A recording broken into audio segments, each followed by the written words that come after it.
These are very dangerous times. These are very wonderful times. These are very horrible times. They are whatever your vibrations bring in. Your thoughts are things. What you think of and what you fear, you have to think about. If you love something, you think about it. If you fear something, you think about it. Either way, you're drawing it to you. We have choices here, and the choices we make ought to be made very carefully, because the choices we make now will pretty much bring what our souls have asked for and maybe don't want. You know what they say, be careful what you ask for? These are times, as I say, I understand our planet is under quarantine.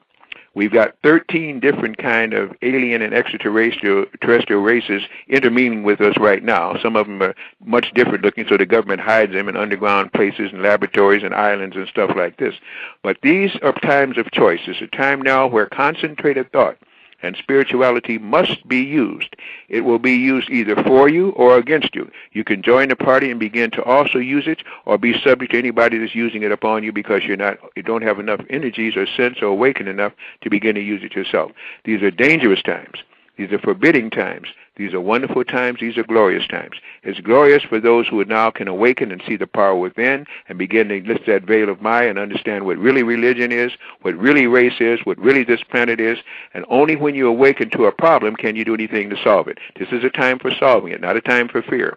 But if you don't do anything, I say be very fearful. Because if you go into some of these hospitals, take some of these drugs, go out and do the things they're telling you to, breathing the air that's bad and eating the food that's bad, yes, you're going to have problems because you're not going to be awake, your immune system up, and you're going to be subject to whatever they want. And this is what they do. They put chips in you, make you a slave, and rule you like they've been for the longest. We're on a planet that you can have things that change into other things. They call that morphing. You have a planet where you get seeds and things sprout from it, but in the seed itself is a pattern of what's going to be. That's like in the acorn is the oak. In our DNA is what we could be. But we have broken DNA, which lets us know that they had to break this DNA in order for us to stay on this planet. When we reunite that DNA, and we start going up into the higher sapora, the tree of life, now this planet couldn't even begin to hold us. This is why we then can create the Merkaba, the Ka and the Ba of Allah, the vehicle of travel of light. We light in our mind. We're instantaneously, wherever we think we are, that's what a God does. Now, you're getting past third dimension to fourth dimension. These devices that you see that we call UFOs, and some call it auroral fleets, and some have all kind of other names for them, are simply fourth dimensional devices using the basic magnetic field. We can actually use org energy, which is past any magnetism.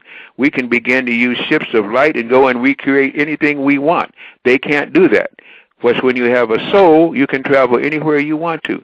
Now they realize that we're getting into the fourth dimension. That's what these new suns are bringing about. But once we get into fourth dimension, there's a dimension behind it. And I use the Matrix movie as a guide. The people were in what they called a third dimension. They got into these chairs in this matrix, plugged in, and then they began to live in their dreams and thoughts. That was fourth dimension. At the end of the fourth dimension, when Neo became one, Neo left the fourth dimension and went on to the fifth dimension. Our planet itself has been granted the right to go from the third dimension to the fifth dimension. That's unheard of. That's like going from pre-kindergarten to postgraduate school.